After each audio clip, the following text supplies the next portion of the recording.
Welcome to the video world of Little League Baseball.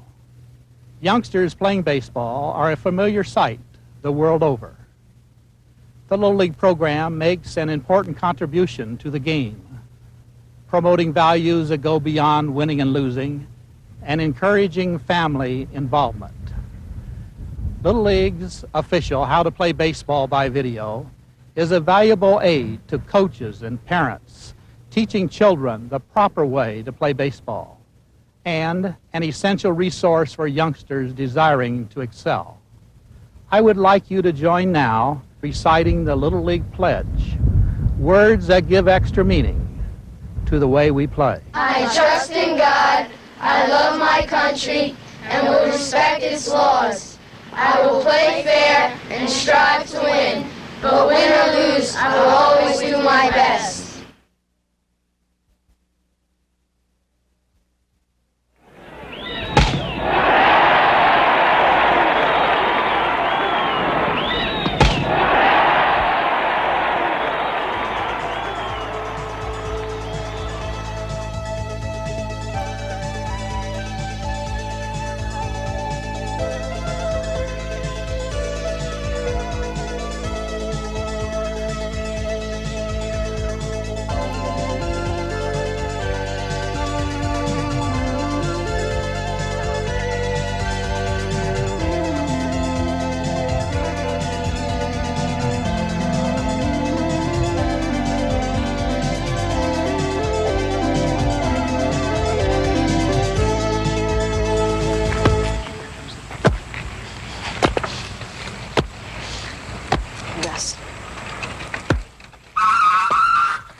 Hey, Matthew, want to ride to practice? Nah, my dad's taking me. Looks like we're gonna be TV stars. Yeah, do you know, what's this thing for? It's for kids. We're going to teach them how to play baseball from the beginning and up. They're supposed to learn how to play baseball by watching TV? No way. I didn't think so. But I guess if we show them the right way to do things... Yeah, then they won't do the same stupid stuff we did when we were kids. So they'll still have to practice? Yeah, sure they'll have to practice. Okay, well, I'll see you later. All right, I see. Bye, Rusty. Look at him, Rusty. We're gonna go to practice, okay? For a little while. See you later, Frank. Take it easy. This video is designed to teach the fundamentals of playing baseball to young and beginning players. The video will also help more experienced players improve their game by showing them the right way to do all baseball skills. You won't learn how to play baseball if you just watch the video.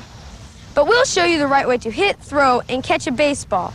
If you practice these skills as they're shown, Not only will you learn to play, but you can learn to be good. The first thing to do is to watch the video all the way through. Next, decide what skills you need help with. If you need help with a lot of skills, start with gripping the baseball and work your way through the video section by section. Each section builds on the ones that come before it, so make sure you practiced and understood each skill before you move on to the next. Follow along with the descriptions and imitate the demonstrations, practicing each skill as you watch.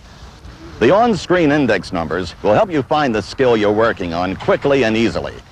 By using the numbers, advanced players will solve problems they're having, while beginning players will be led through the steps necessary to learn the skill completely.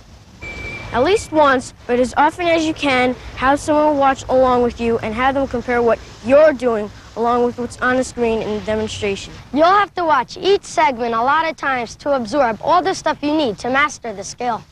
You should also watch the video before your team practices, so the information is fresh as you play. the demonstrations on the tape are sometimes by lefties, most of the time by righties. If the demonstration you are watching shows someone who bats or throws with a different hand than yours, set up a mirror opposite of the TV. You can follow along by watching in the mirror. Be patient. Don't get frustrated. Even with the video, a good coach and a lot of practice. It takes time and effort to become a good, well-rounded ball player. But I think you'll agree with us that the effort was worth it. There are 19 chapters in Little League's official How to Play Baseball. You may wish to index them to your own video cassette recorder's counter. To do this, insert the cassette into your machine. Zero the counter at the end of the Chapter 1 title, Baseball Equipment, when Colin says Start Now. As you play the cassette through, make a note of the counter number at the end of each chapter title. Whenever you use the cassette after that, zero the counter when Colin says Start Now, and you can accurately fast forward to whichever segment you wish to find. When played at normal speed, each chapter title is 16 seconds. This will seem long to you, but was done purposefully to help you find the chapter heading you want when you're fast-forward searching through the cassette. Start now? Go ahead, Colin. My name's Colin. I'm the catcher on this team. They wanted me to tell you about the equipment the team uses because as the catcher, I wear the most equipment. That's because the catcher has the hardest job. Oh, are you serious? First of all, I wear a face mask. It's very important you make sure it straps on snugly. Otherwise, the mask can slip down or fall off and it won't do you any good. The chest protector is important because on throws into the dirt and also on foul tips, the ball can fly right back and hit your chest. When it hits the protector, you can hardly feel it. The same is true with my shin guards. And my cup, just like this one, which I slide to my athletic supporter. Finally, the catcher has a glove, which is big and heavily padded. One other fielder has a special glove. That's the first baseman. He usually uses a long scoop-like mitt that helps him dig wild throws out of the dirt. The rest of the team wears fielder's gloves. When you buy a fielder's glove, be certain that it fits your hand. If it's too big, even if you get your glove on the ball, it will fall out because you can't squeeze it. On to the bats. As a batter, you should use the bat you feel most comfortable with. They come in all weights and sizes, and there isn't any formula for what's right, except to use the one you can swing easily, without extra effort. Also, the batter always wears a helmet, one that fits snugly and doesn't fly off when he swings. The helmet also has an ear flap to protect your temple and to keep the ball from messing up my nice features. Nice features. But remember, the helmet is there to protect you, and you should always wear it when you're bad. And you should wear it when you're running the bases, too. Okay, that's it for the equipment, right? Yep, very good, Colin. Right. The cassette is designed to teach you, step by step, all the skills you need to play baseball. If you are a beginner or haven't mastered any of the skills, start at the beginning of the tape and learn each skill before moving on to the next. Although baseball is one of the safest activities for young people, you Little League players should have a complete physical before the season starts. The physical will assure that you are in peak health and help you avoid injuries that can keep you from playing. And now Coach Ron will take you through some warm-ups. Start all your practices, even when you're working on your own, with these stretching exercises. They are easy to do and will help keep your muscles and body loose. You won't be injury prone if you warm up properly. 1, 3, 1, 4, 1, 5, 1, 6, 1, 7, 1, 8, 1, 9, 1, 10. 1, 2, 3, 4, 5, 6. Back. 1, 2, 3, 4, 5, 6.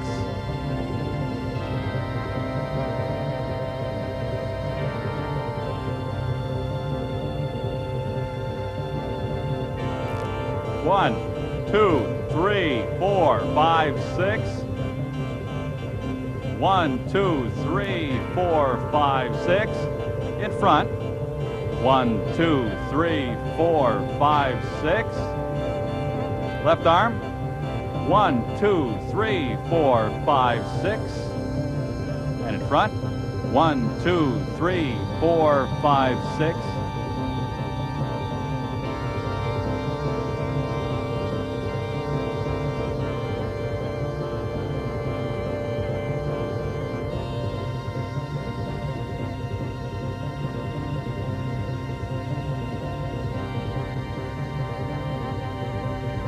We should all be warmed up and stretched out now.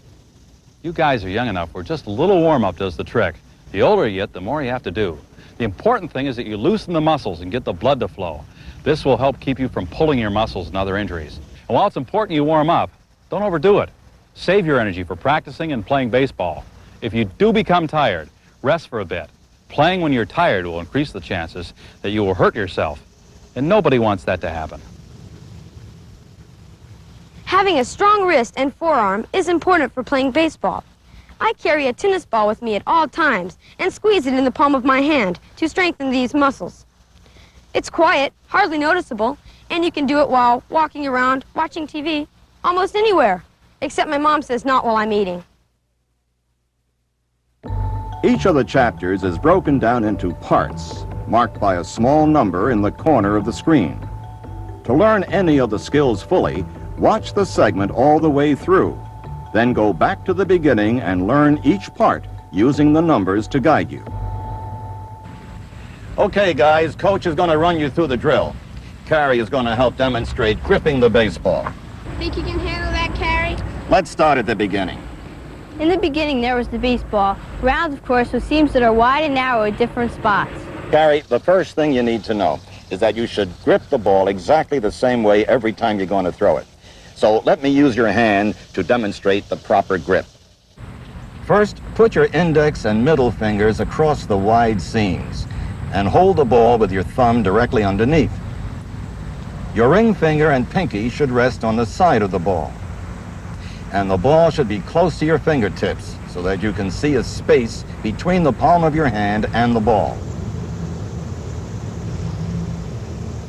And finally, there should be a space between your index and middle fingers of about the width of another finger. Don't try and crush the ball. Keep your hand relaxed. That should be your grip every time you throw the ball. It seems more complicated than it really is. It is complicated. The first time you grip the baseball correctly, you have to think about each element of the grip, where each finger goes, how much space to allow. But once you practice it a little bit, the proper grip becomes more natural. And eventually, you'll get to the point where you won't have to think at all about the proper grip. You'll just do it.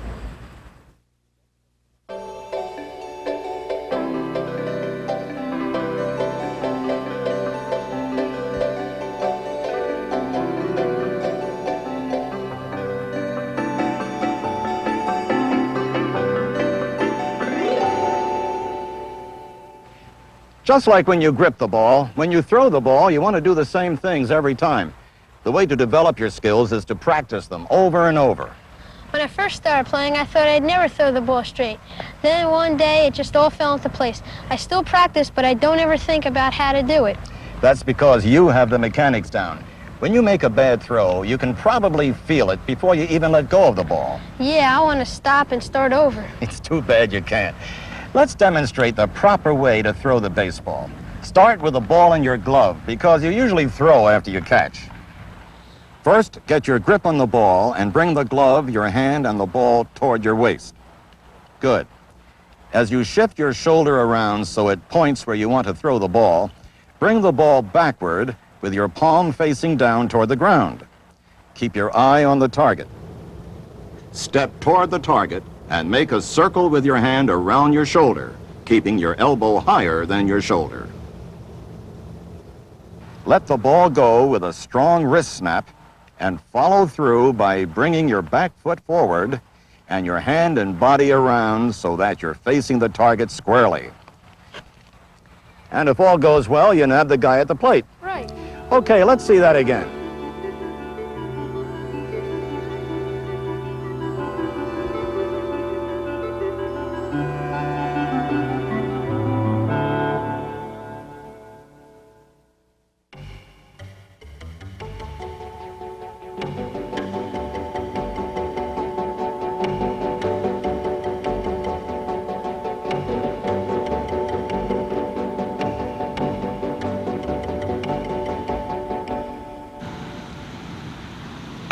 Of course, throwing the ball is only half of it. When the ball is thrown, someone has to catch it. The first thing you want to know about catching the ball is the glove. Baseball gloves today are huge, especially compared to gloves of yesterday, like this one. Fielders in 1936, when this glove was used, made a lot more errors than players do today. you won't be using a glove like this. But with your small hands, you'll make fewer errors with a glove that fits properly. Bobby, come here.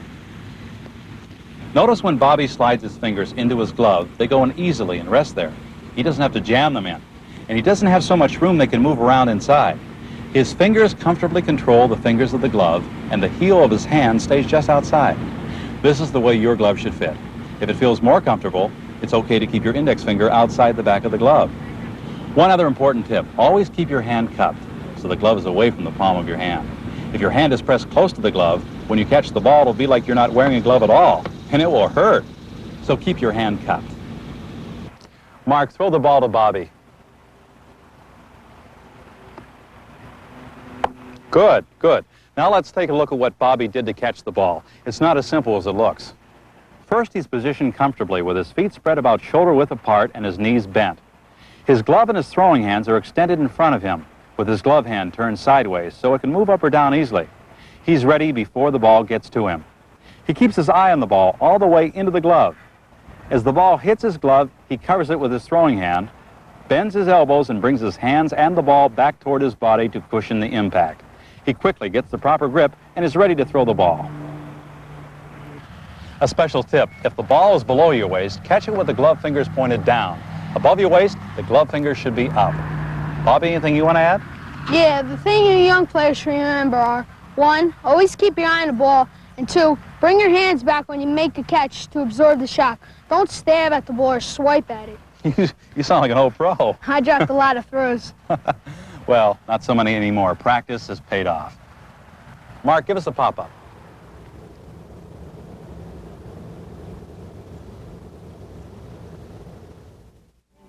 Fly balls and pop-ups are just like playing catch. You do all the same things. You should also keep your throwing foot back a little behind your glove foot. Catch with both hands if you can, just over your forehead, and bring the ball down to your shoulder, both to absorb the shock and so you can make your throw with as little extra effort as you can.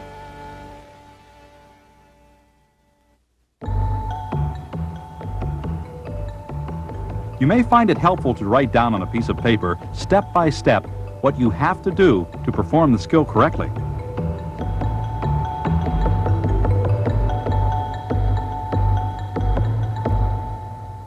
Let's start with a special tip. Before anything else, you have to hold the bat the right way. Your bat shouldn't be too heavy. You should be able to swing it without too much effort. You can tell if your bat is too heavy by holding it straight out with your arms straight like this. If you can hold it like this for a few seconds, your bat isn't too heavy. Once you found the right bat, you're ready to get a good grip on it. Wrap your bottom hand, that's the one facing the pitcher as you stand at the plate, around the bottom of the bat. Your fingers go in front of the bat. Now bring your top hand up from underneath and wrap your fingers around the bat in the opposite direction. Hold the bat firmly, but don't tense up. Be relaxed and comfortable when you grip the bat, and you're ready to hit. How do you learn how to hit, Bobby? Oh, my brother showed me how to stand and swing and all, but my mother says I was grabbing things and swinging when I was a baby. She says I should have been born with a bat in my hands. So then hitting was easy once your brother showed you how? No way. I practiced a lot. I still do, because it's the hardest thing to do, because you can hit the ball right on the button, and some guy will still catch it. Still, it's better to hit the ball hard. Bobby, step up to the plate. To hit the ball hard, you have to have the right mechanics, starting with your stance. You want to have the same stance every time you hit. First, step into the batter's box and set your back foot parallel with the back line. Set your front foot forward a little in front of your shoulder. Your weight should be on the balls of both your feet and your knees bent. Your front shoulder should point right at the pitcher, and your upper body should be tilted forward a little. Turn your head so you're looking at the pitcher with both eyes over your shoulder. Your head should be straight, not tilted. If you're not seeing the pitcher with both eyes, your front shoulder is turned too much, pointed at the pitcher. You already have the bat in your hands. Bring it up just above and behind your back shoulder, with your elbows down, pointed at the ground. Tilt the bat back and over your shoulder a little, and keep alert, but not tense. Don't flex your muscles or lock your elbows and knees. Be loose. You're now ready to hit. Are you comfortable, Bobby? Sure, Coach. I could stand like this all day. You look natural. That's good. After you're in your stance, you're going to hit the ball by striding and swinging. We're going to use a tee to show how these work. A tee is a good way to practice your hitting. Some of the best hitters in the bigs use one. both because you don't need a pitcher to get your licks in and because you can concentrate on your mechanics, on doing everything right rather than whether the pitch is a ball or strike. Most batting tees are made so the tee is right in the middle of the plate. Slide the whole thing forward so the ball is just in front of the plate. That's where you want to hit the ball. Bobby, give it a swing.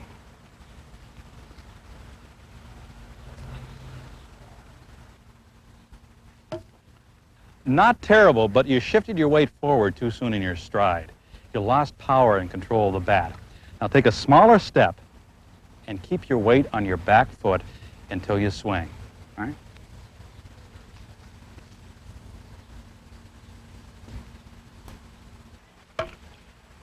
Much better. That's good adjustment. Now let's look at what you did. Your stance is good. Back foot in line with the back of the batter's box. Feet wider than shoulder width apart. Weight on the balls of your feet and evenly distributed. Your knees are bent. Shoulder points toward the pitcher with your upper body tilted a little forward. Both eyes are on the pitcher. The bat's up, pointed back above the shoulder, and elbows are pointed down to the ground. You look comfortable. You're set as the pitcher winds up. Stride forward and shift your weight backwards, putting your weight on the ball of your back foot. Step forward about 6 inches with your front foot and point it toward the field between the first and second baseman. As you do this, cock your hands by turning your shoulder in slightly. Don't raise or lower your hands when you do this. Move straight back. Now your hands, hips, and the bat are ready to move forward and hit the ball. When you decide to swing at the pitch, bring your hands forward toward the plate. The bat will come with your hands. As the bat comes to the plate, shift your weight forward to your front foot. Your whole body will rotate so you face the pitcher. Turn and push from your back foot. It should twist and point out toward the field as you swing. Your hips should rotate along right with your hands. The bat has to move with your hips, almost as if they were connected. Watch the ball all the way in. Even though you can't see the ball hit the bat, you have to try. Keep your eye on the ball. Through your swing, your head should be still. Any movement will mess up everything else you do. As your hands reach the plate, throw them at the ball. The bat will swing into the ball in front of the plate. Your bottom hand is facing down, your top hand facing up as you make contact. Follow through by swinging into, not at the ball, and bring the bat all the way around with your bottom hand. Ted Williams, the last big leaguer to hit 400 in a season, says that hitting is the most difficult skill in all of sport. You've just seen the proper way to do it. If you learn these mechanics and use them the same way every time you hit, you'll be halfway to being a good hitter. The only way to get the rest of the way is to practice, practice, practice. Only by swinging over and over at a ball on a tee and one pitch by a pitcher will you become a hitter.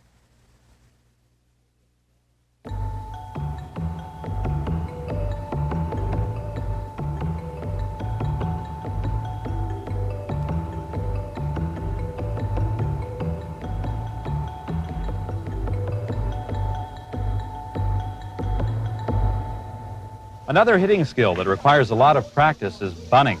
The effort is worth it because the difference in many games is just one run. And many times that one run comes when one team advances a runner with a bunt. Bobby, come over here and explain the sacrifice bunt. We'll use a pivot method. Using the pivot method, I set myself in my regular batting stance. As the pitcher winds up, I pivot around on the balls of my feet, like this, so my toes on both feet are pointed at the pitcher. I make sure to keep my weight forward and my knees bent.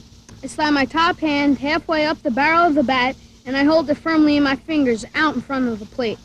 I keep my head low and look just over the bat, which I hold right at the top of the strike zone. I keep my eyes on the ball and watch it until it hits the bat. If the pitch is above the bat, I know it's a ball, and I don't bunt. I try to catch the ball with the bat.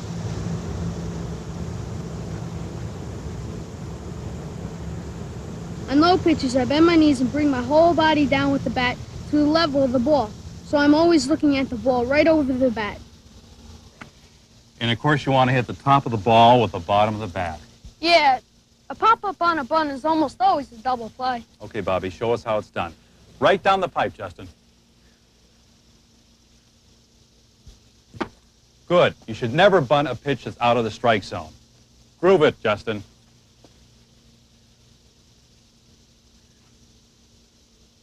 Great fun, great fun. It's beautiful to see it done right.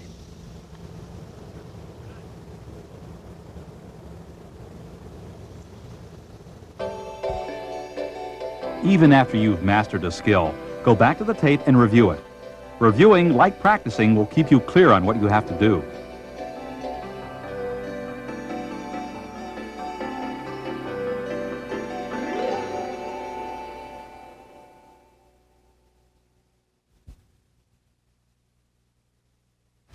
Good slide, Willie. Let's take a look and see how you did that straight-in slide. The steal was on, so you're ready to run as soon as the ball passes the batter. Keep your left foot against the bag with your weight on the balls of your feet. You know you're going to run and slide before the play starts. Of course, if the ball is hit in the air, you'll have to return to first. The pitcher throws the ball. It passes the batter. He hasn't swung. Take a crossover step and run at full speed towards second. Don't look to see if the catcher is throwing the ball because that will slow you down. You're going to slide. About 10 feet before the base, take off. You can take off with either foot, but almost everyone finds it more comfortable to take off from the foot opposite the hand they throw with. You take off from your left leg by striding, then tucking it underneath your other leg. Slide on your backside in the upper part of your bent leg. Keep your head and shoulders up, and watch the base all the way in. Slide straight into the base, and keep your hands up, off the ground, so you don't cut them. Sliding is nothing more than falling to the ground while running, but you must fall under control. It is the fastest way to get to the base, and it keeps you from overrunning. The best way to learn how to slide is to start in the outfield or on any grass when it's a little wet. This helps cushion your fall and helps you learn not to jump in the air when you slide. Also, it's best if you don't wear shoes when you first start sliding. Once you're confident, move onto a baseball diamond and keep practicing. Good, confident sliding will make you a much better base runner.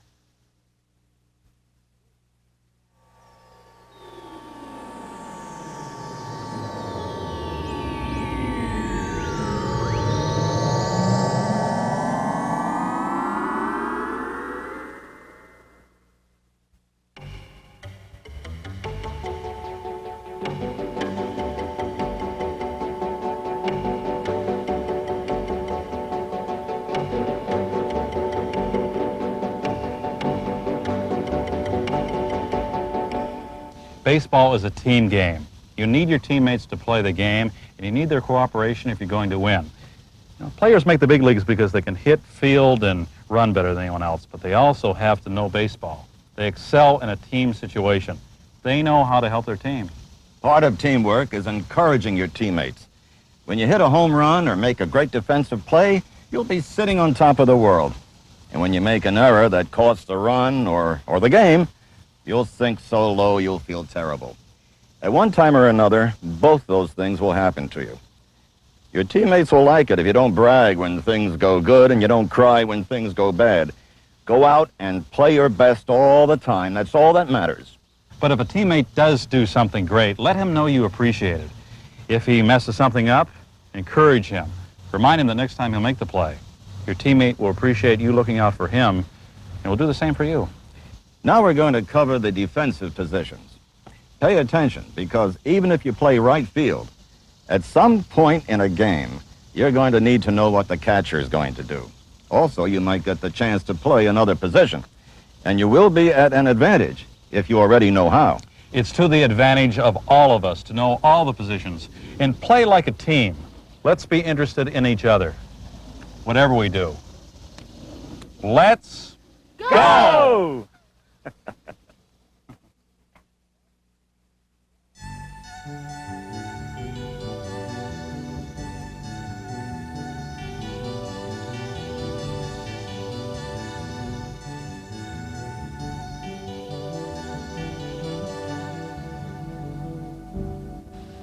You outfielders have to cover a lot of ground. Let's start with positioning.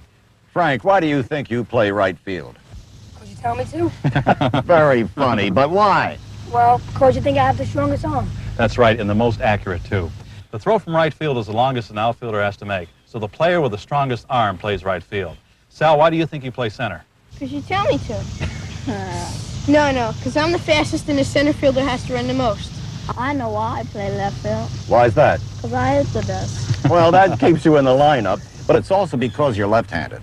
Left-handers have an easier time making catches on balls hit down the line. Okay, guys, why don't you explain the stance all outfielders use? You have to be in a relaxed, balanced position, ready to move forward or backward, to the left or the right on every hit. Your feet should be about shoulder width apart, with your throwing hand foot back. Bend your knees and lean forward a little. Your hands are relaxed in front of you, ready to field the ball. As the pitcher winds up, rock forward onto the balls of your feet and bring your hands out in front. You're set. That's excellent, fellas. So, let's take a look at a catch you made this morning. You're in your stance, so you're ready to run in any direction. When the ball hits the bat, right away you should be able to tell if it's to your right or left. Keep your eyes on the ball. Run to a spot that is a step or so behind where the ball is going to come down.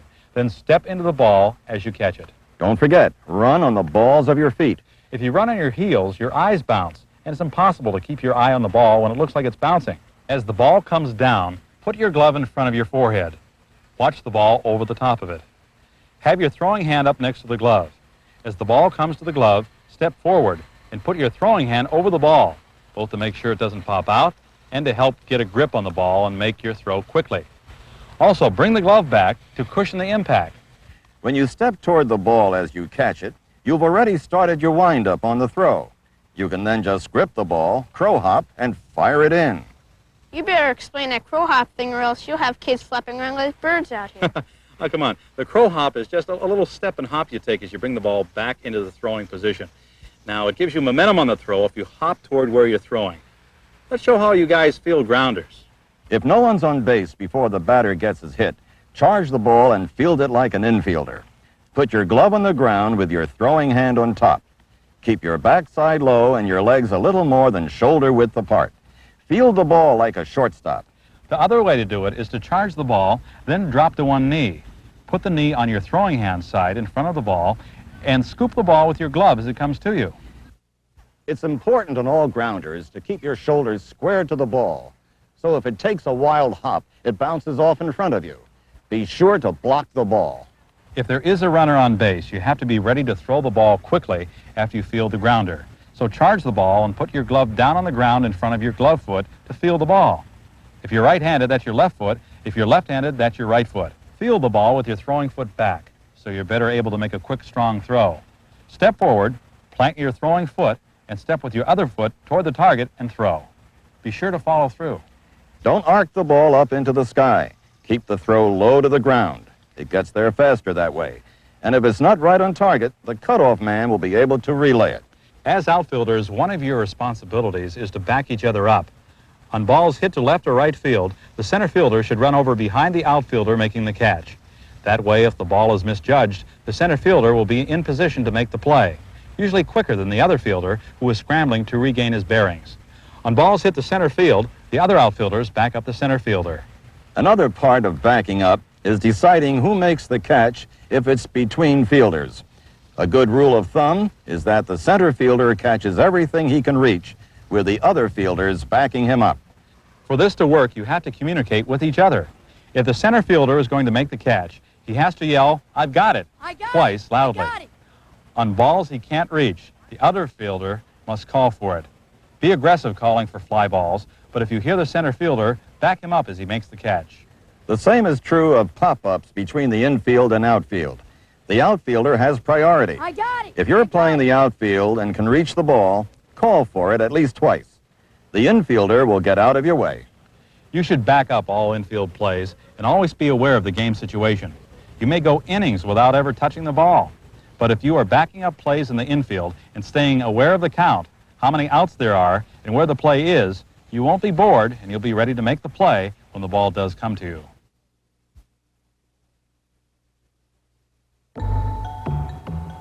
Follow along with the descriptions, number by number, and imitate the demonstrations so you are practicing as you watch.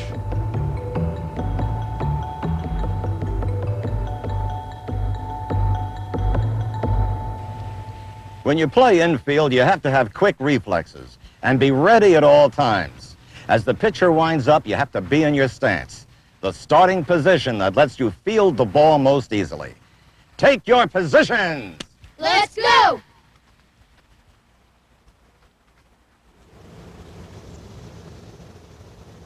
To get into my stance, I keep my legs about shoulder width apart, with my weight forward on the balls of my feet.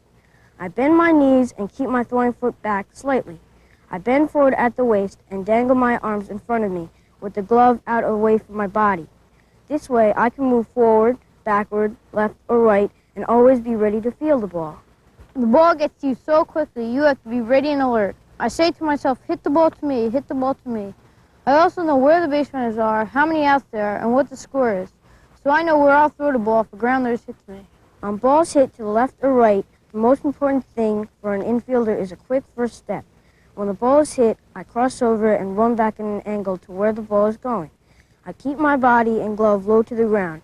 If I don't have time to get my body in front of the ball, I keep the glove low and let the ball roll into it. Even ground balls hit right at you are hard to handle if you don't do it right. Okay, Bobby, show him how.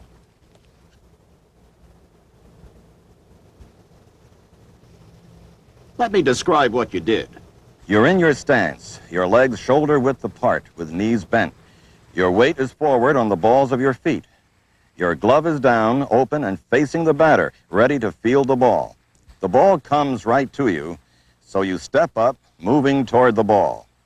You put the back of your glove right on the ground in front of you and keep your backside down and your knees bent. Keep your eye on the ball. You want to watch the ball into your glove. Your throwing hand is open above the glove. Your glove foot is a little forward in front of your throwing foot as you field the ball. Always keep your body square to the field and low, so if the ball takes a tough hop or bad bounce, it will stay in front of you and you can still field it.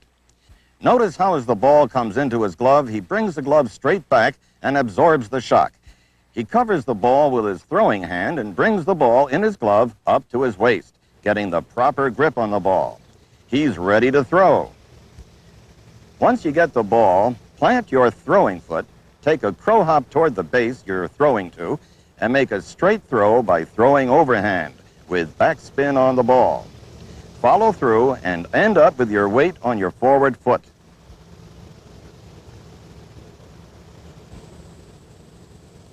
An infielder must always be alert and know the game situation. There are bunt situations, double play situations. Times the runner on third is less important than the runner on first. Times you have to throw the guy out at the plate. Infielders have to talk and let each other know what each one is doing on every play. Next, we're going to cover the infield positions and demonstrate the responsibilities of each. Don't be content to know just your position. Learn them all. The more you know what your teammates are doing, the better you'll be able to do your own job. You'll get more chances to play, too.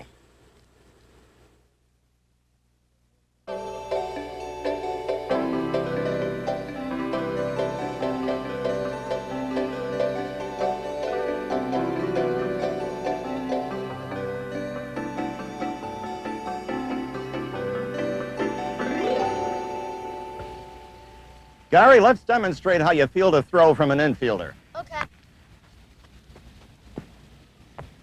Okay, good. Now let's describe what you did.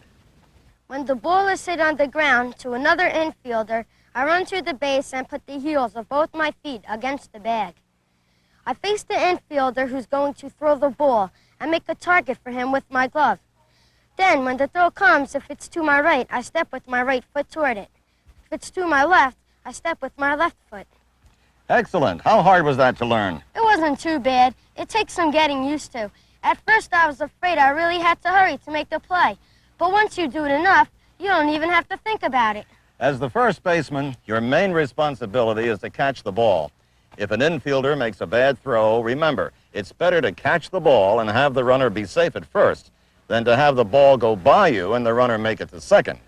On throws in the dirt, bring the ball back to you in your glove, like an infielder fielding a ground ball.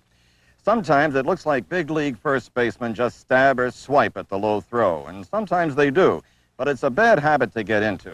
Always try and ride the ball into your glove by bringing it back toward you.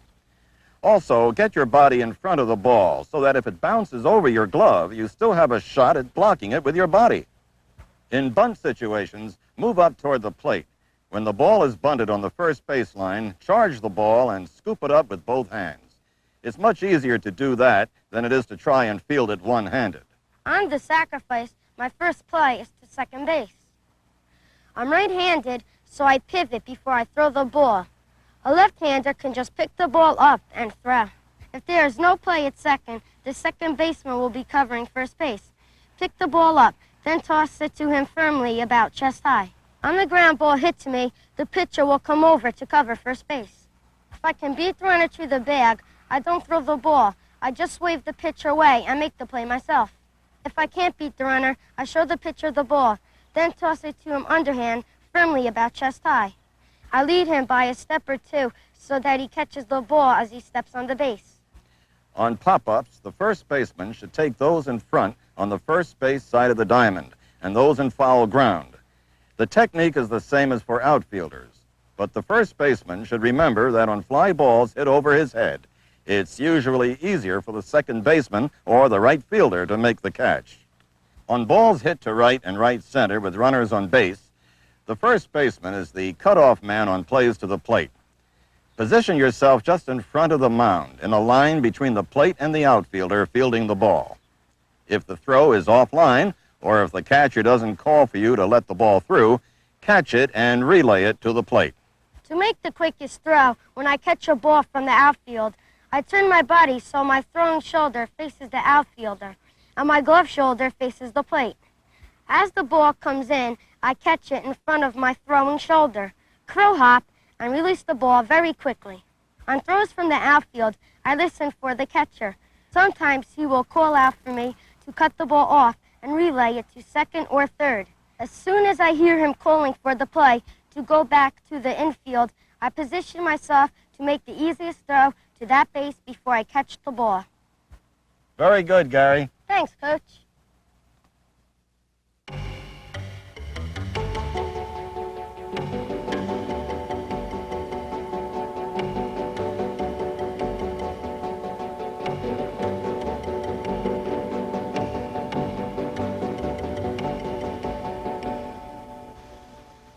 The second baseman covers the area from second base to about 2/3 the way over to first base. If no one's on base, I play back behind the baseline, a quarter of the way to first base.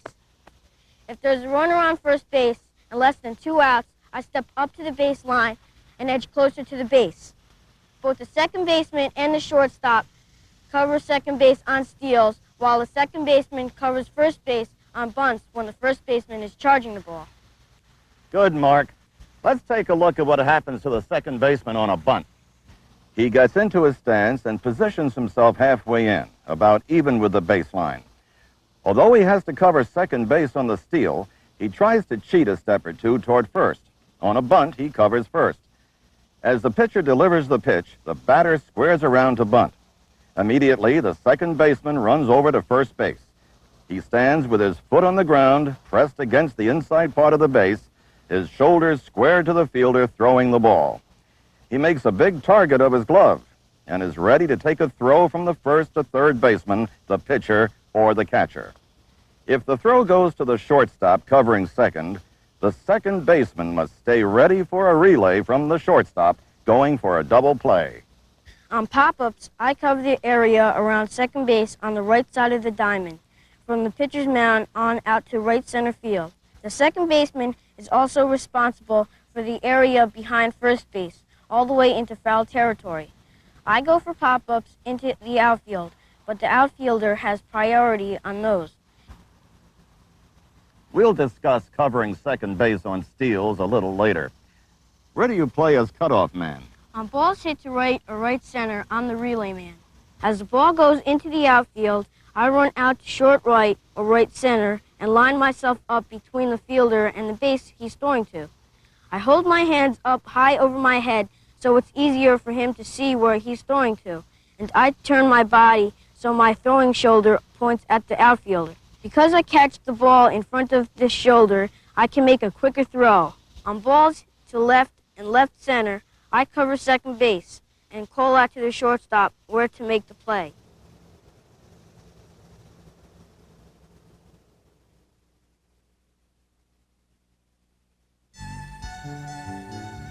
Even after you've mastered a skill, go back to the tape and review it. Reviewing, like practicing, will keep you clear on what you have to do.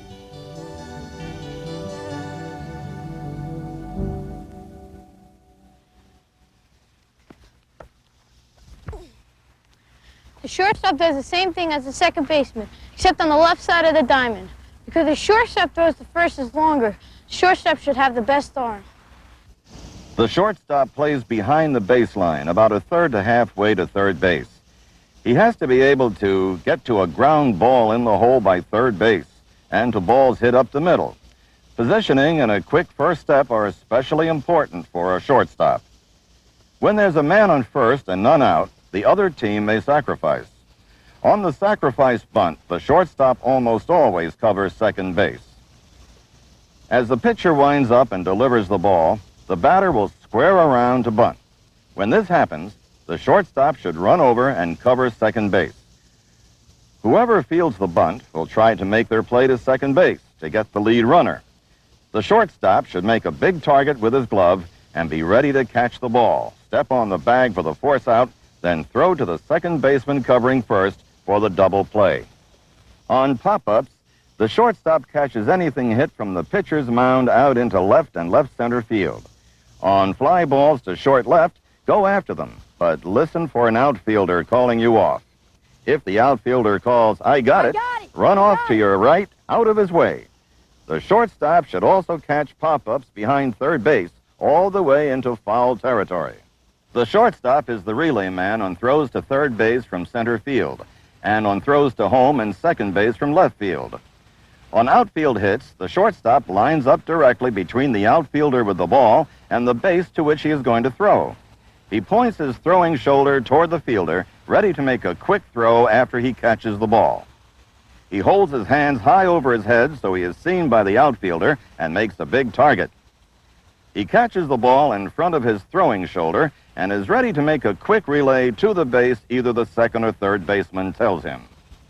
Just as with a second baseman, the relay is set up because two short throws are quicker and more accurate than one long throw.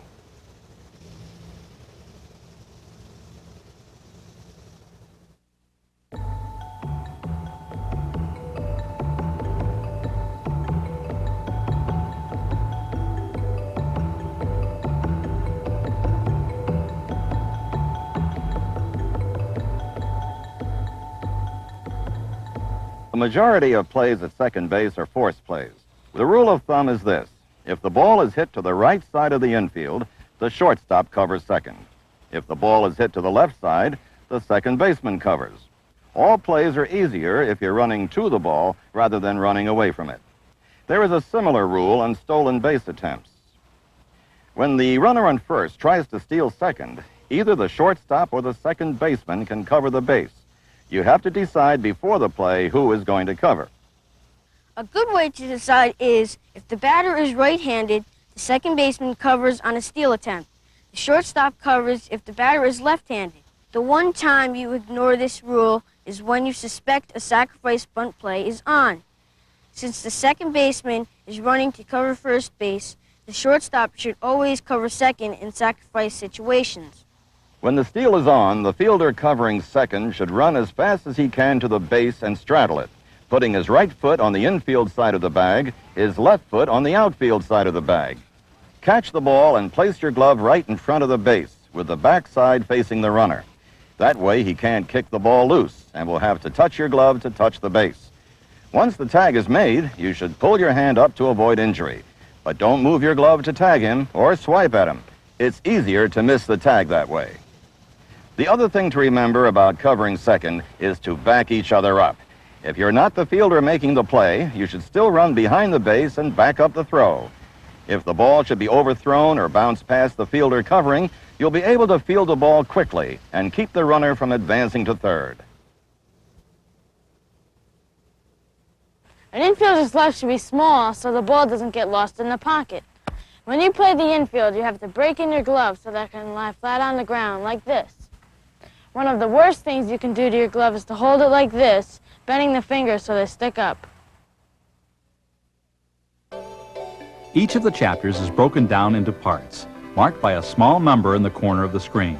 To learn any of the skills fully, watch the segment all the way through, then go back to the beginning and learn each part, using the numbers to guide you. Third base is called the hot corner because the hardest hit balls come to the third baseman. See what I mean? I tried to field them cleanly, of course, but a lot of time the best you can do is knock the ball down and try to keep it in front of you. If the ball is in front of you, you might have a play. I try to keep my body in front of the ball, and I keep it low to the ground in my stance when I'm making plays, so that if the ball does bounce up, my body will block it. I also keep my body square to the field, like this, so the ball doesn't bounce off to the side. I have a lot of responsibility in bunt situations. I play up in front of the bag when a sacrifice bunt is likely. That's when there's a runner on first and nobody out. I keep my weight forward, as always, on the balls of my feet. I'm ready to charge when the batter squares around to bunt. If the bunt is down the third baseline and the ball has stopped rolling, I pick it up barehanded in the proper grip for throwing. If the ball is still rolling, I field it in my glove, then take it out in the proper throwing grip. On ground balls, the third baseman should always throw with an overhand motion and backspin. But on a lot of bunts and slow-rolling grounders, you won't have time to set for an overhand throw. In those situations, sidearm is okay. I spend a lot of time practicing throwing sidearm to first base. The sidearm throw will tail in, so I throw to the outfield side of first base. If the pitcher, first baseman, or catcher fields the bunt, I have to get back as quickly as I can to third base, because no one is covering there. On fly balls, I catch any pop-ups that are in toward the catcher from third base in both fair and foul territory. I let the shortstop get any balls that go behind me, so I don't ever turn my back on the plate. On fouls near the fence, I run quickly to the fence and make sure I know where it is, then step back toward the field to make the catch. On tag plays at third base, I straddle the bag with my left foot on the left field side and my right foot down the third base line. I catch the throw and put my glove right in front of the bag so that the runner has to slide into it. And I show the runner the back of my glove so he can't kick the ball loose. That's about it.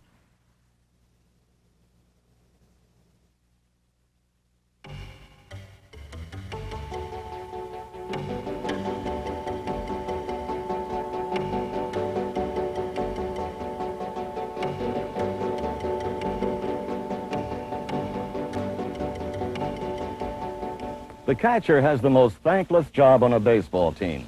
He is the field manager, responsible for making sure that all the fielders are in position, that the pitcher throws the right pitch, and that the whole team is alert and ready to play.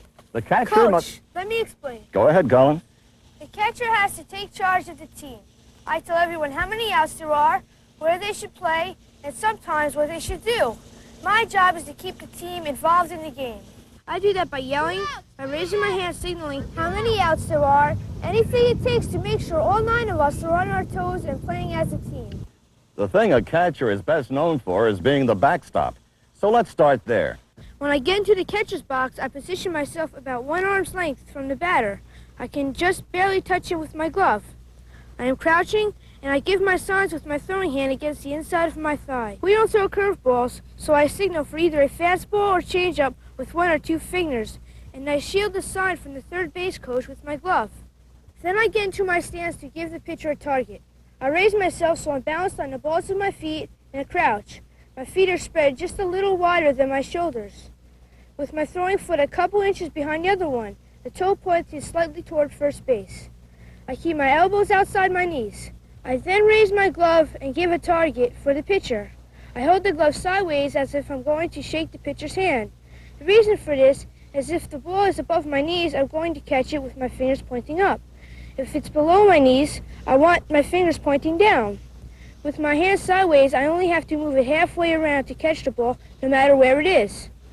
I make sure the target is in the strike zone, since I want the pitcher to throw the ball right to the glove. If no one's on base, I put my throwing hand behind my back or leg, whichever is more comfortable. This protects it from being hit with a foul tip. If there's a runner on base, I keep my throwing hand right behind the glove so I can throw the ball quickly.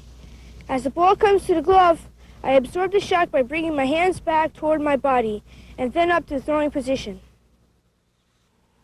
What about interference? When you stab at the ball by moving your glove toward the ball, it's harder to catch and the bat may hit your glove, which is interference, and the batter gets to go to first. Once I've caught the ball, if there's anyone on base, I'm going to have to throw it quickly. Getting a quick release is more important than how strong your arm is. I work hard at getting the throw off fast. I shuffle to the side the pitch comes in on, always trying to stay right in front of the ball. I catch it by bringing my glove back toward my body to absorb the shock, put my hand over the ball, and bring the glove and ball into throwing position as I stand up and step toward the base I'm throwing to.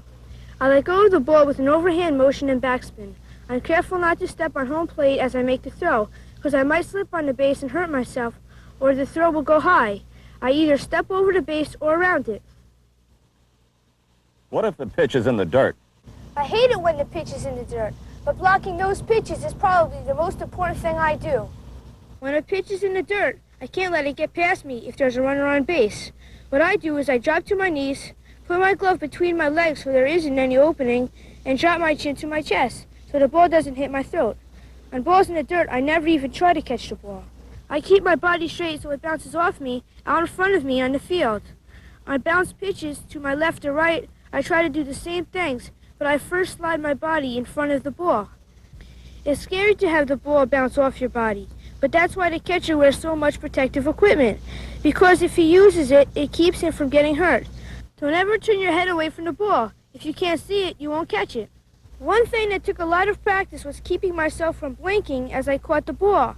I worked hard at it because if you close your eyes, you're taking your eyes off the ball, and you'll have a hard time catching it.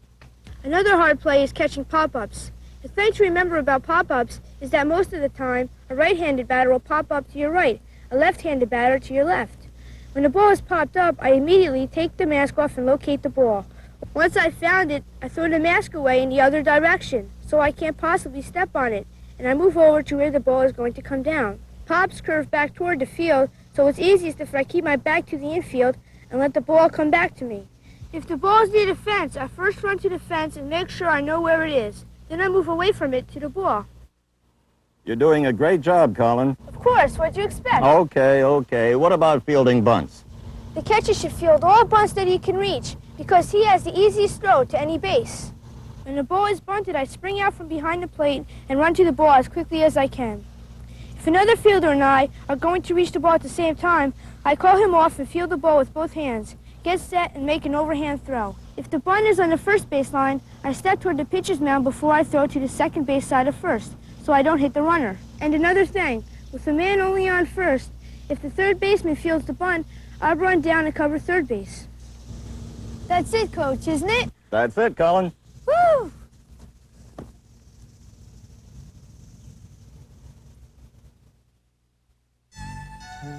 Even after you've mastered a skill, go back to the tape and review it. Reviewing, like practicing, will keep you clear on what you have to do.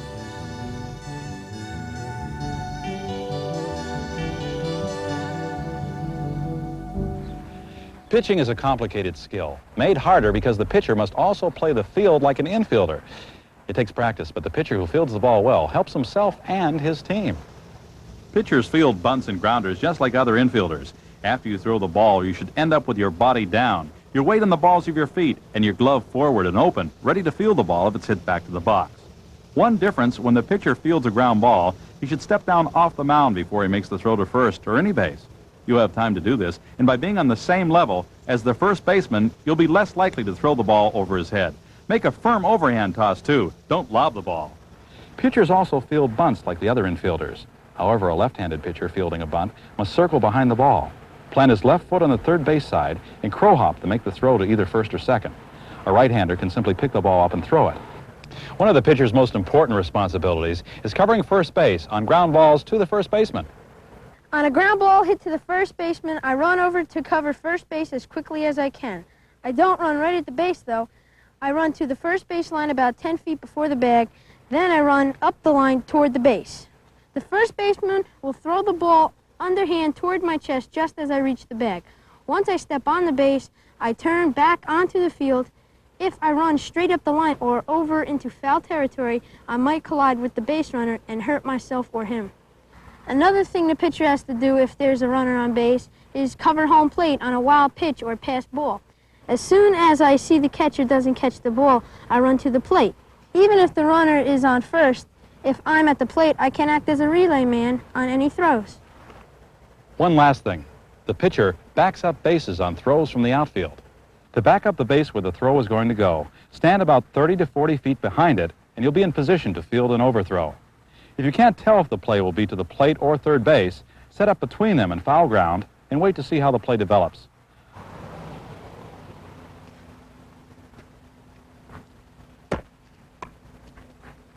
A good fielding pitcher helps his team prevent runs, and that's the name of good defense, preventing runs. Justin, why don't you warm up so you'll be ready for the pitching demonstration? Sure, Coach. That's the fun part.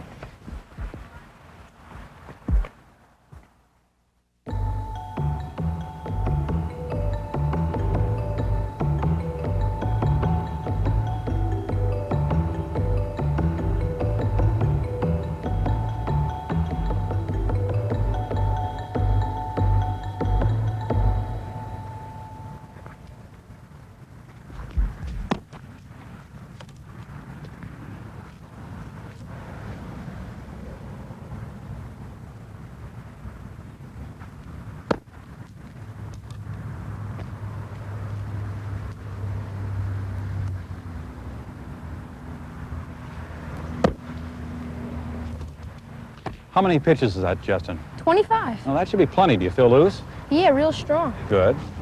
Why do major leaguers take so long to warm up? Well, it's the same principles and other things, Justin. The older you get, the tighter, less elastic your ligaments get. So it takes longer to get loose. The thing for you to remember is that young arms loosen up quickly, but they also get tired easily. Once your muscles are loose, every throw you make in warm-ups is one less you'll be able to make in the game. 20 to 30 tosses should be plenty to get you loose. Now we're going to demonstrate the proper pitching form. I think it will be easiest if I talk you through the steps. The first thing is the set position. Put the front half of your pitching foot, if you're a right-hander, your right foot. If you're a left-hander, it's your left foot, with the front part of your shoe on the rubber. Good.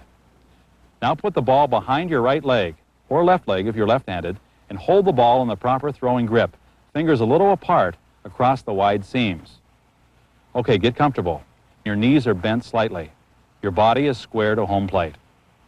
Fine. In Little League, you'll be taking signs for a fastball and changeup. The curveball is hard on your arm, and there's no reason to risk getting hurt when you're so young. Take the sign and wait for the catcher to set up. Keep your eye on the target, then take your rocker step. Step backwards straight toward second base and shift your weight to your non-pitching foot. At the same time, bring your hands forward so the ball and your glove meet at the top of your forehead or just over your head. Bury the ball in your glove and show the batter only the back of your glove. Now take the pivot step. Move your pitching foot so that it points to third base if you're right-handed or first base if you're left-handed. Rest it just at the front of the rubber, so you will be able to push off the front part of the rubber. Remember, always keep your foot touching the rubber. If you lift it off, it's a balk. Now turn your hip and shoulder on your non-pitching side so that they point toward home plate. Also bend your back knee slightly and bring your hands down and break them over your knee. Bring the hand holding the ball out of the glove and bring it behind your hip. Now step toward the plate and drive your front shoulder forward. Bring your elbow on your pitching arm up higher than your shoulder. Push off the rubber with your pitching leg bent at the knee and land on the ball of your non-pitching foot with your toes pointed toward home plate. Make your arm circle your shoulder and release the ball with a strong wrist snap and follow through. In following through, bring your pitching hand across to the opposite knee and step off the rubber toward home plate. You will now stand facing the batter and in perfect position to field the ball. Pitching is the most complex of baseball skills. Proper technique is essential if you're going to avoid arm injuries. So work hard on perfecting the windup and the leg drive forward, and always follow through. You can practice the motion without throwing the ball, and should. Most sore arms come from throwing too much, so practice a lot. But throw only every other day, and be careful not to overdo it. And if your arm tightens up, feels sore or tired, swells up, or is tender, tell your coach, and rest your arm. Being competitive includes knowing when you can hurt yourself and your teammates by pitching when you shouldn't.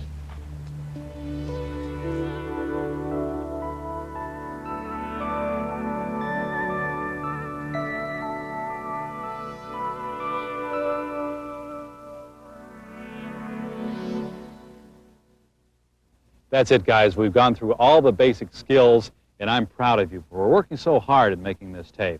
I think it will pay off for beginning players in a big way, and already it's helped us. Remember, if we all help one another and play like a team, we can't lose. We may or may not win all our games. Only one team can win. We can guarantee we'll be winners by caring for each other and doing our best. I trust in God, I love my country, and will respect its laws. I will play fair and strive to win, but win or lose, I will always do my best.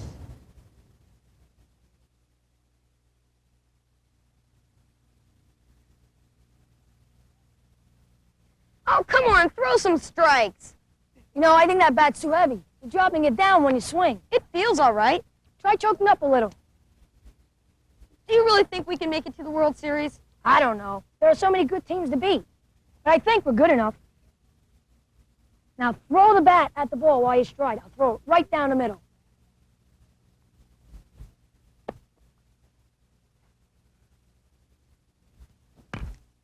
That's better. Just keep on practicing. Hey, that felt great. Even if we don't make it, I'll still be glad I spent my summer playing Me too. baseball. Let's go get that Come ball. on, Rusty, let's go get the ball. Come on, guy, come on. Let's go. Come on, Rusty, let's go get that ball. Klazuski, Campanella, talking baseball. The man and Bobby Fella, the Scooter, the Barber, and the Nuke. Let's go, come on. They knew 'em all from Boston to Dubuque, especially Willie, Let's go. Mickey, and the Duke. Come on, Wes. Come on.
Baseball is our national pastime, a game for children. Except for parents, America's amateur baseball coaches are the people who play the biggest role in passing along the enjoyment of the game of baseball to our children. Coaching young children is a challenge. Baseball is a game of skills: fielding, throwing, hitting, and base running. Skills that can be developed only one way: by practice. Lots and lots of practice. The coach's challenge is to make practicing fun so that the kids will spend time doing it. To organize practices so that kids spend most of their time actually working on the fundamental skills. To keep the kids involved, keep them moving, keep them enthusiastic. I think the big part about the training program is to make the game fun to the youngster coming out and starting out at the age of 6.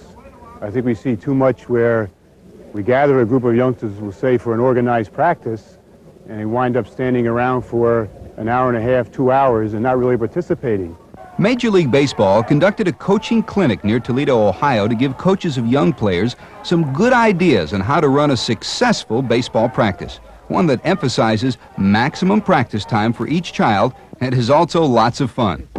Dr. Bobby Brown is the president of the American League. He was the third baseman for the great New York Yankee teams of the 40s and 50s. He played with Joe DiMaggio, Mickey Mantle, and Yogi Berra. Dr. Brown tells us the purpose of the clinic. We're trying to show the coaches how they can organize practices so that all 15, 20, 12, whatever number they have, can be occupied in doing something to keep them both amused and at the same time improve their skills. And we're trying today to go over some of the basic skills, just hitting, fielding, running, and throwing, so that we can not only teach the youngsters, but we can teach the amateur coaches how to teach them these fundamentals. Some of the coaching and organizational techniques you're about to see may surprise you. They were developed over a period of 30 years by longtime Philadelphia Phillies scout Tony Lucadello. Philadelphia Phillies scout Tony Lucadello is a legend in Major League Baseball circles. He has been one of the most successful scouts in the history of baseball to have signed players who advanced to the major leagues. As a matter of fact, he has a phenomenal total of 49 players that he has signed who have gone on to be major league ball players. Names such as Mike Schmidt, Ferguson Jenkins, Larry Heisel, Grant Jackson, Alex Johnson, just to name a few. So it's evident that he has great baseball knowledge, an understanding of the development of ball players, and a very creative mind on how to help youngsters become ball players. In this program, using Tony's innovative techniques, we are going to show you how you can run a concentrated hour-and-a-half practice, and in that time, allow each of your youngsters to field 100 ground balls, throw 100 times, take 50 swings with the bat, run the bases, and best of all, to do it with a tremendous amount of fun and enthusiasm. We'll show you how to organize drills to develop the fundamental skills: fielding and throwing, hitting, and base running. Finally, we'll talk about the important role of the coach in the development of young people. Remember, we want to show you how to give young players very simple instruction in the basic skills without getting too technical. Then, we want to show you how to structure practice so that the kids will enjoy it.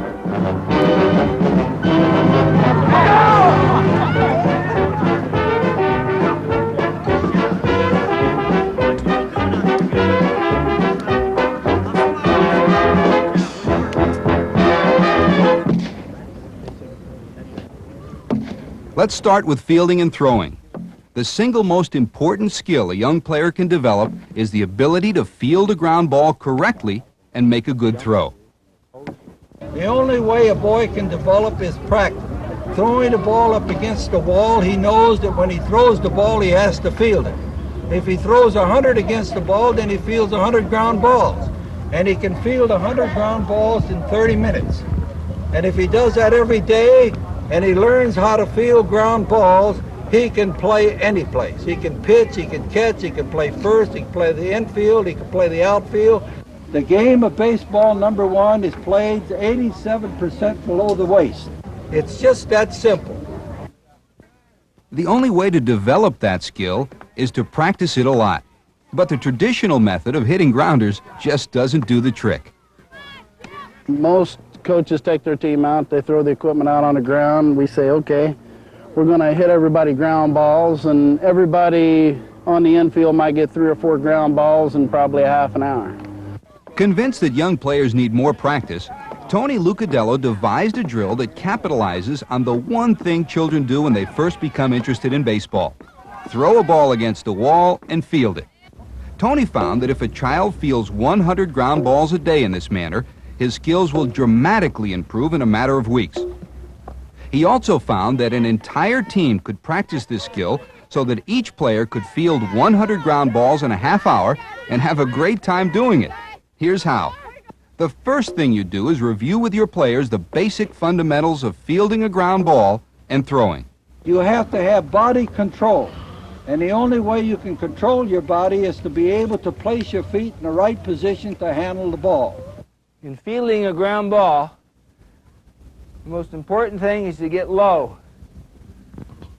So you usually field it with your feet wide apart. Many times your left foot is a little ahead of the right one. You keep your glove down, keep your glove out in front, your hands relaxed, and you try to get your hips and your fanny down. The lower you get down to the ground, the better off you are, because you can move up quicker than you can go down. And you got your hand out there. It's important to keep the hands and the glove low because you can move the hands and glove faster up than you can down. So all the good infielders keep their hands down when they field the ball and ride up with the ball. Keep your hands out in front, keep your hands low, keep your hands relaxed. And when the ball's coming, you can ride back with it. On the first step, to take the first step with their left foot or the foot that's on the glove side toward the ball so they can get into position. If you follow the glove, you got the glove there. If it's a hard hit ball, you got the glove down there. But if you put this other foot there, your foot in the way, you can't field the ball. And when you throw, you get the ball across the seams, try to make the ball spin this way so that it revolves that way and carries true this way, like that. Throw the ball over the top.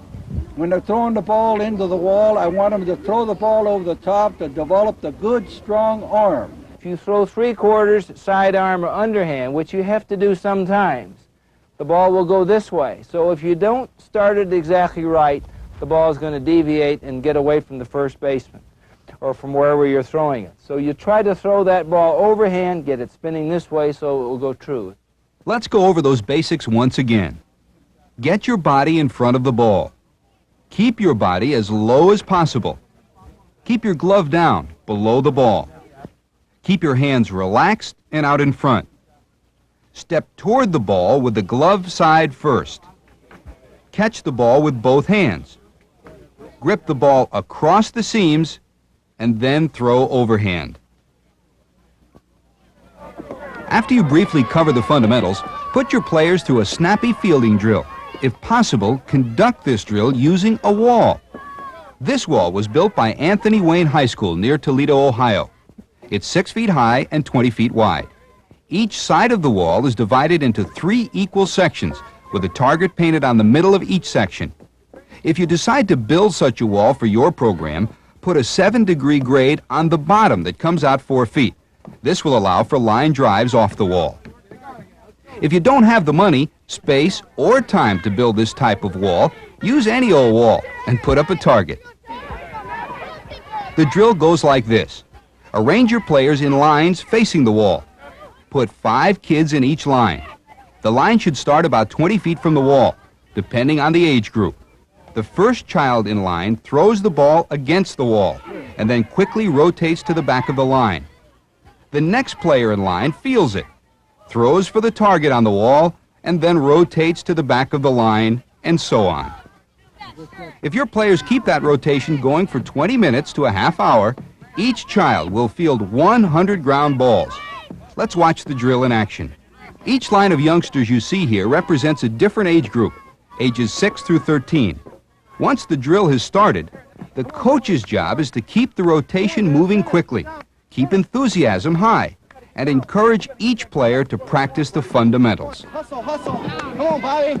Let's talk it up, boys. Come on. The variations of this drill are numerous. For instance, a player can develop agility and range by angling the ball off the wall. Remember, you do not need a specially built wall. Here's a variation on the drill to use when you do not have a suitable wall. Arrange your players, 5 players to a line, in lines facing each other. For 6 to 9-year-olds, the front line should be 30 feet apart. For 10 to 11-year-olds, 40 feet apart. And for players 12 and older, 50 feet apart. Players on one side should start by throwing a ground ball to the person across from them. Obviously, in this modified drill, you do not get the practice of throwing overhand into the wall. But you can feel the same amount of ground balls, and the coach's role is the same.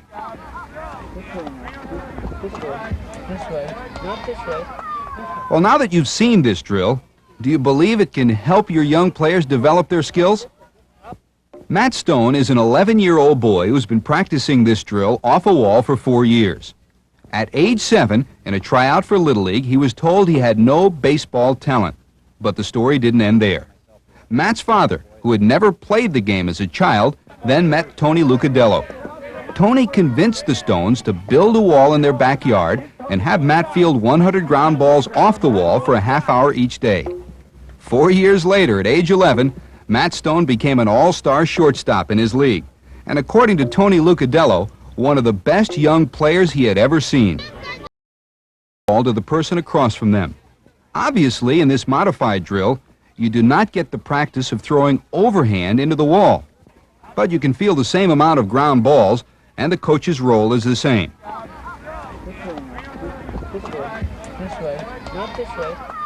Well, now that you've seen this drill, do you believe it can help your young players develop their skills? Matt Stone is an 11-year-old boy who's been practicing this drill off a wall for 4 years. At age 7, in a tryout for Little League, he was told he had no baseball talent. But the story didn't end there. Matt's father, who had never played the game as a child, then met Tony Lucadello.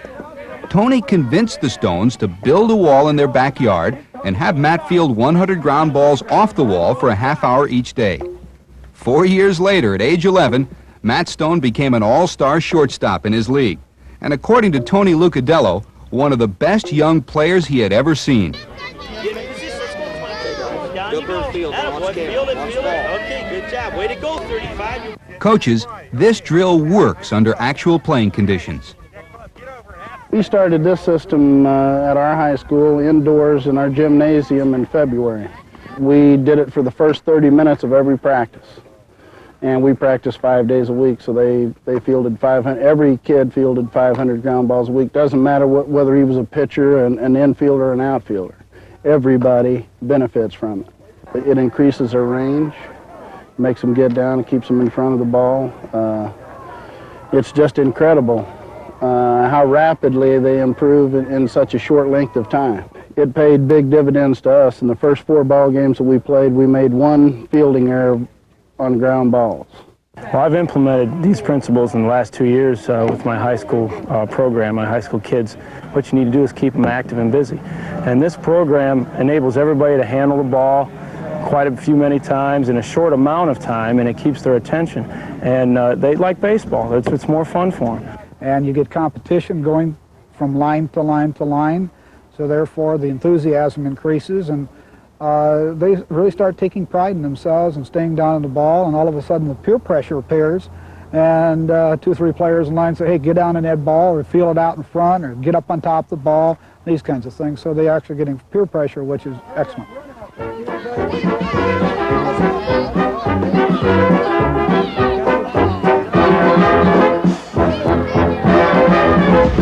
Oh, nice one, nice one. That would have been a home run. All right, okay. After the fielding and throwing drill, take your youngsters through a fast-moving half-hour batting drill. The only way to become a good hitter is to develop a good, strong, level swing. And the only way to do that is to take a whole lot of swings. Nice hit. Okay, pick them up. Hustle. Let's go. If you hit 1 million balls, you'll be 500,000 short of what I hit.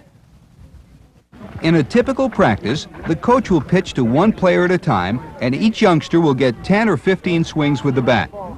That's not enough. We're going to show you something a little different. For the next drill, we will use wiffle balls, golf-size wiffle balls. We'll discuss the reason for this in a moment. For now, just remember that the purpose of this drill is to develop the swing. This is not batting practice and does not take the place of batting practice. It does help young players to develop a good, strong, level swing. In this drill, each player will swing the bat 50 times and will keep moving during the entire half-hour session. The first step, as in the fielding drill, is to review the very basic fundamentals of hitting. With kids in the 6 to 13-year-old range, you do not want to dissect every inch of their swing. Just give them the essentials. When you're just beginning, you don't have to worry about closed stance, open stance, or anything else. What you do is you just tell them to get a comfortable way to stand up to the plate.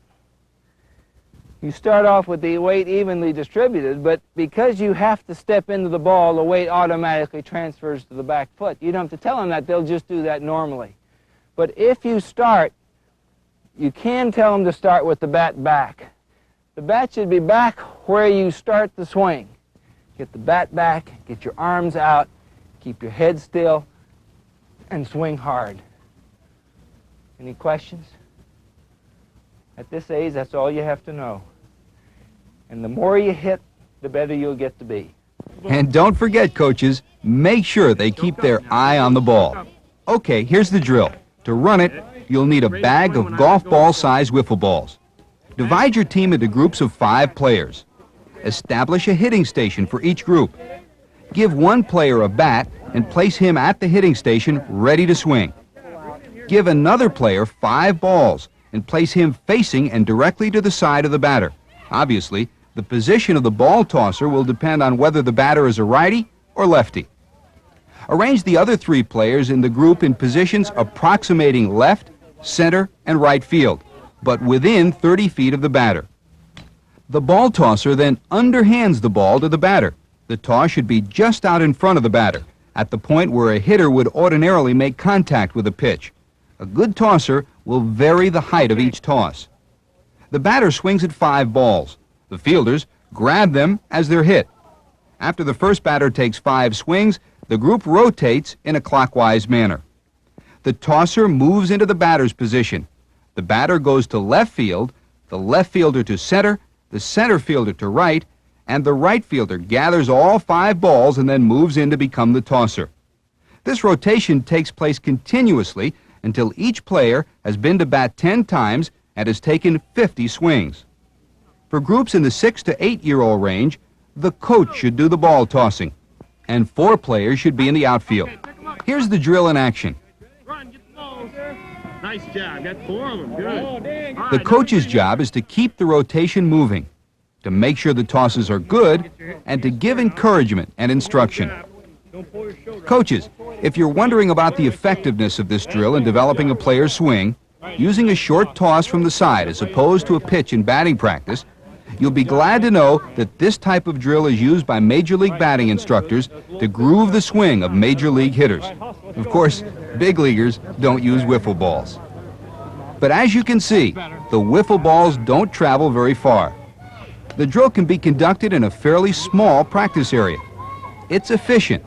There's no wasted time chasing down balls, and it keeps the kids in constant motion. There are other reasons for using the wiffle golf balls. It allows you to use it in the backyard where you don't have much space. And if you've got a friend that can pitch you the wiffle ball, you can practice hitting that wiffle ball, swinging hard and not doing any damage, and you get all the good from it. They also had more swings today and hit the wiffle ball more times than they might over a 3-week period, swinging the bat and just having great fun with virtually no idle time. At the clinic, we had more than 200 children on a ball field, and each player still got in his 50 swings in the half-hour drill.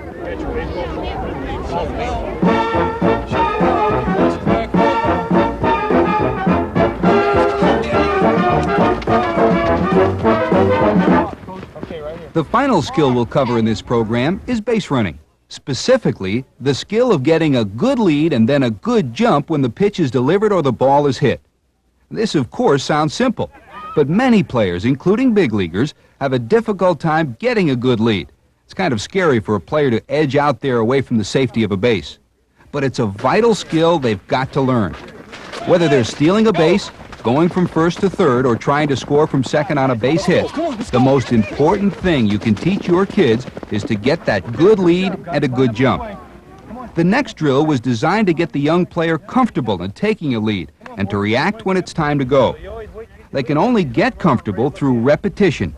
The coach's job is to make the repetition fun. As with other drills, the first thing you must do is review the fundamentals. What we're working on here is our lead off.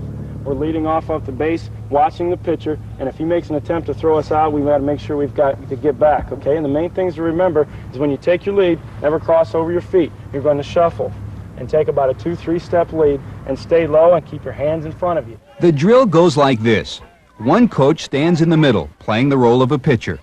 Ideally, you will have one coach as a leader at each base. The players are divided into equal groups, and each group takes its place behind the leader at each base. If you do not have enough coaches to man each base, you can appoint players to perform those roles. The drill starts when the coach in the middle shouts commands to the base runners, who will then execute those commands. When the coach shouts ready, all runners lead off. When the coach shouts first base, second base, or third base, all runners go back to their base. But when the coach shouts ready and then home plate, all runners advance to the next base. Let's take a look and see how it works. The coach playing the pitcher should mix up his calls to keep the base runners on their toes. The coaches who are leaders at each base should make sure that the players at the base are practicing the fundamentals. After several minutes of shouting commands, the coach playing the part of the pitcher should stop giving verbal commands. Instead, without speaking, he should begin at the set position and simply make the appropriate move to first, second, third, or home. The base runners then make the appropriate response, going back to their base if the pitcher moves to first, second, or third, advancing to the next base if the pitcher goes home. The idea here is for the players to get into the proper position, keep their eyes concentrated on the action, and react instantaneously at the correct time. Coaches, please note, you can set up this drill on a normal diamond, but if you're pressed for space, or if you are instructing a large number of children, you can run the same drill using markers placed only 45 feet apart as the bases. Again, the emphasis is on efficiency, repetition, and constant movement.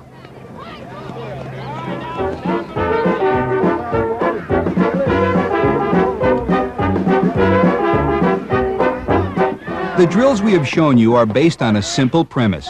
A young player will only develop his skills if he practices a lot. And he will only practice a lot if he thinks the practice is fun and can actually see himself improving. While these drills make for a highly efficient and enthusiastic team practice, they can also be practiced easily at home. The wall drill requires only a player himself and a wall.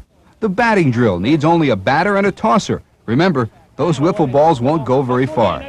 And the base running drill needs only a runner and a caller. So encourage your kids to practice at home. Coaches, these drills work. We hope you'll try them in your practices. And the number of balls that these youngsters handle today, some of these youngsters probably handle more ground balls today than they would have under normal programs over an entire season. If a youngster is handling 100, 150 ground balls a day, it just makes sense that in a short period of time he'll be better. And as he sees himself improving so rapidly, that does a great deal to his confidence, so that when he gets into game participation, then he's hoping the ball is hit to him. And that's where confidence pays off, because you know you can play the game. I learned some things we can use in our minor league spring training next year. So this has been an awful lot of pluses here today for me. But I think when you there's a lot of places the guy can play catch by himself. You got drills for 5 people, you got drills for 105 people. We won our first league championship in the history of the school the first year that I implemented these drills at our high school. And again, I can't say enough about them. And for the coach, you have to do it. Before you begin any practice, remember that you are coaching children and you are teaching them a game. They need to give them the opportunity to play. They need to encourage them. They need to do everything they can to keep them interested, and most important, to make it fun. Amateur coaches should keep in mind their most important job. Well, at any level, reinforcements, recognition that a player has done something to help his club. It's not always getting a base hit, but maybe moving a runner. And when he does have a difficult time, that you give him encouragement. This is when he needs your help. You see a great manager like Chuck Tanner with the Atlanta Braves. He's positive, he's supportive, he reinforces his players, and then that enthusiasm permeates through the ball club. It carries on from day to day, and it becomes a joy to play. Young players should want to come to the ballpark and hate to leave the ballpark. I think the biggest thing would be for a manager or coach's bottom line would be for participation, and not so much to win or lose, but to make sure that the youngster has the right experience in a game of baseball, so he's going to want to continue later on in junior high, high school, and so on. As a coach, it helps to keep things in perspective.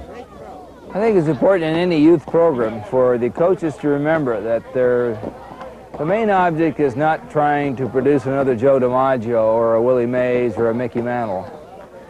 The main object is to produce good citizens and normal children. So the program should be designed for fun. They should not have all of the tremendous stress and agitation that you see in professional sports. The coach should do a maximum amount of encouraging and a minimum amount of criticism. They should make every effort to let every kid participate. And they should, above all, try to keep things at a level that is relaxed and that it's enjoyable, and that the parents, the coaches, the children, and even the umpires enjoy it.